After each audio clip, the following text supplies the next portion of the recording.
Well, moving on now to the video. So good, we just have to see it again.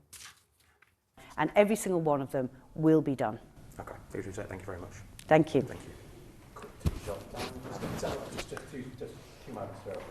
Does anyone ever say, you know what, you've done a good job because everyone else has sat on their and done nothing? No signs of that, no? Gillian. Well, Gillian Keegan is battling to hold on to her job in the wake of her extraordinary on-screen rant about the school concrete crisis.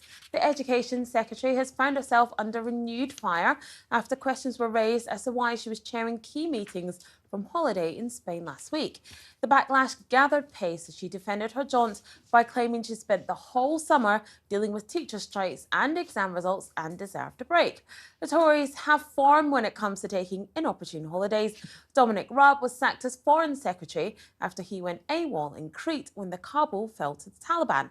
A year later, Boris Johnson decided to sun himself in Greece as the Bank of England warned of the longest recession since the financial crash. So, should our politicians face stricter rules when it comes to taking holidays?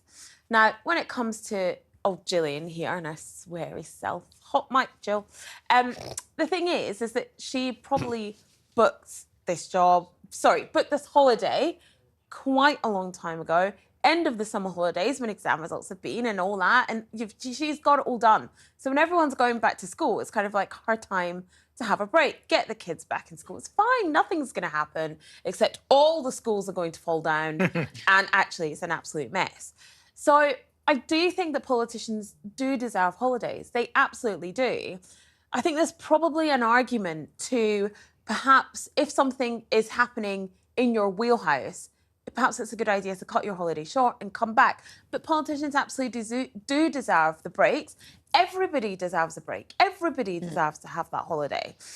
I do think if there's something happening, though, perhaps you should jet back. Yeah, I'm not so fussed on the Gillian Keegan thing. A guy contacted us today on TalkTV and said, what's interesting about this is I'd never heard of Gillian Keegan before, and now I know who she is and I know more about her. And the sweary bit, I thought she was going to go into a round up, knees up Mother Brown at the end of it. All right, there you she had it all ready to go. Actually, it wasn't really the swearing thing. It was the idea that she was annoyed that she wasn't being congratulated for her brilliance when there was nothing really to congratulate her for. The fact that she swore is irrelevant, really, to the whole thing. It was just indicative of how completely devoid of understanding politicians are. Yeah, out of touch. Look, do they not see what is going on around us? Schools are falling down, hospitals are falling down, prisons are falling down, migrants are coming over the channel in record numbers. All of these issues, interest rate, inflation, you name it, the place is falling down. And she's complaining that no one's patting her on the back. Well, it's not surprising. I'm sorry, Jill. On the back, get in the bin. Yeah, exactly. Your favourite comment, get in the bin. But unless it's made of that weird concrete. But I think the other thing which is going to come home to roost about all this for her is that, first of all, technology now means that you can actually be on holiday. As long as there's internet, you can be anywhere in the world and you can be there, you can be present. So I think you're absolutely right, Fia. People must have holidays, and we need to stop this weird media sort of like hunt, oh, they've gone on holiday. Because, first of all, we should take the view that if you're in a really important job, you should cancel the holiday if it's really necessary or come back early. And secondly, frankly, you can do things from wherever you are. More importantly, though, I think that some of the decisions that she has taken will come home to roost because it is now emerging that, guess what? She took the more cautious view relating to concrete because she, related to the previous topic, doesn't have a full understanding of real estate.